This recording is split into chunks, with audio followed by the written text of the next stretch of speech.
Hello everyone, welcome to Skillweb.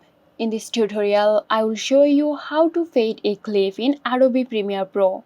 So let's have a look now. Begin by opening Adobe Premiere Pro and now select the video you want to edit. In the Effect Controls panel, find the Opacity property under the clip's settings. Move the playhead to the beginning of the clip and click the stopwatch icon next to Opacity to set an initial keyframe.